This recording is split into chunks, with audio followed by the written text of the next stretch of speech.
Hello friends, welcome to knowledge world. આજે આપણે જોવાના છે 12 એપ્રિલ 2025ના one liner daily current affairs. તો શરૂઆત કરીએ આજના વિડીયોની. પ્રથમ પ્રશ્ન છે, તાજેતરમાં વિશ્વ હોમિયોપેથી દિવસ ક્યારે ઉજવવામાં આવ્યો? તો 10 એપ્રિલના રોજ વિશ્વ હોમિયોપેથી દિવસ છે તેની ઉજવણી કરવામાં આવી. તાજેતરમાં કયા દેશના એક બાયોટેક ફર્મે ડાયર વુલ્ફના પુનઃજન્મનો દાવો કર્યો છે? તો આ જે બાયોટેક ફર્મ છે તે અમેરિકાનું છે અને હાલમાં જ તેઓના દ્વારા ડાયર વુલ્ફના પુનર્જન્મ તરીકેનો દાવો કરવામાં આવ્યો છે.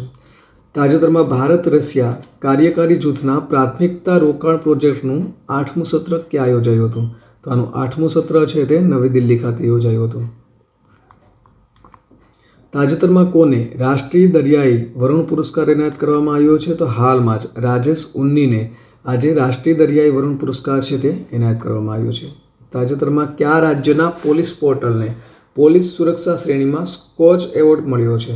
તો ઉત્તર પ્રદેશ રાજ્યની પોલીસ છે તેના પોર્ટલને આ એવોર્ડ મળ્યો છે. તાજેતરમાં સીન્સ ઇન ધ સ્ક્વેરમાં શાહરૂખ ખાન અને કાજોલની પ્રતિમા ક્યાં સ્થાપિત કરવામાં આવશે? તો લંડન ખાતે તેઓની જે પ્રતિમા છે તે સ્થાપિત કરવામાં આવશે. તાજેતરમાં સમાચારમાં રહેલું માઉન્ટ કાનલાઓન કયા દેશમાં આવેલું છે? તો તે ફિલિપાઇન્સમાં આવેલું છે. તાજેતરમાં કયા દેશે 6 કલાકમાં 3D પ્રિન્ટેડ રેલવે સ્ટેશન બનાવ્યું છે?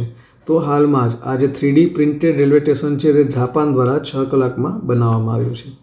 તાજેતરમાં કોની ટૂંકી વાર્તા સંગ્રહ હાર્ટ લેમ્પને આંતરરાષ્ટ્રીય બુકર પુરસ્કાર 2025 માટે પસંદ કરવામાં આવ્યો છે? તો બાનુ મુસ્તાક છે તેઓને આ જે સંગ્રહ છે હાર્ટ લેમ્પ તેને આંતરરાષ્ટ્રીય બુકર પુરસ્કાર 2025 માટેની પસંદગી થઈ છે. તાજેતરમાં કયા સ્થળેથી રીંડિયાના હાથવણાટ ઉત્પાદનને GI ટેગ મળ્યો છે? તો આ જે રીંડિયાના હાથવણાટ ઉત્પાદન છે તે મેઘાલયનું છે અને હાલમાં જ તેઓને GI ટેગ આપવામાં આવ્યો છે.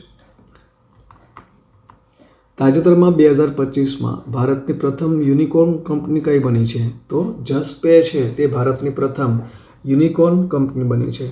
તાજેતરમાં કયા દેશે તેમના વિજય દિવસ પરેડ માટે પ્રધાનમંત્રી મોદીને આમંત્રણ આપ્યું છે? તો હાલમાં જ રશિયા દ્વારા આ જે આમંત્રણ છે તે આપવામાં આવ્યું છે. તાજેતરમાં રાષ્ટ્રપતિ દ્રૌપદી મુર્મુને માનદ ડોક્ટરેટની પદવી છે તે ક્યાં આપવામાં આવી હતી? તો હાલમાં જ તેઓને આ પદવી છે તે સ્લોવાકિયા ખાતે આપવામાં આવી હતી. નેક્સ્ટ જોઈએ તો તાજેતરમાં ગ્લોબલ ટેકનોલોજી સમિટ 2025 ક્યાં યોજાશે? તો નવી દિલ્હી ખાતે આજે ગ્લોબલ ટેકનોલોજી સમિટ 2025 છે તે યોજાશે. નેક્સ્ટ જોઈએ તો તાજેતરમાં કયા દેશે બિનલશ્કરી અવકાશ સંશોધન પર નાસા સાથે આર્ટેમિસ કરાર પર હસ્તાક્ષર કર્યા છે? તો આજે આર્ટેમિસ કરાર છે તે બાંગ્લાદેશ દ્વારા નાસા સાથે કરવામાં આવ્યા છે, માટે ઓપ્શન બાંગ્લાદેશ છે તેનો જવાબ આવશે. તો આ સાથે આજના દિવસનો વિડીયો પૂર્ણ થાય છે. બીજા અગત્યના વિડીયોની લિંક અને પ્લેલિસ્ટની લિંક છે તે સ્ક્રીન ઉપર આપેલી છે, જ્યાંથી તમે તે વિડીયો અને પ્લેલિસ્ટ છે તેને જોઈ શકશો.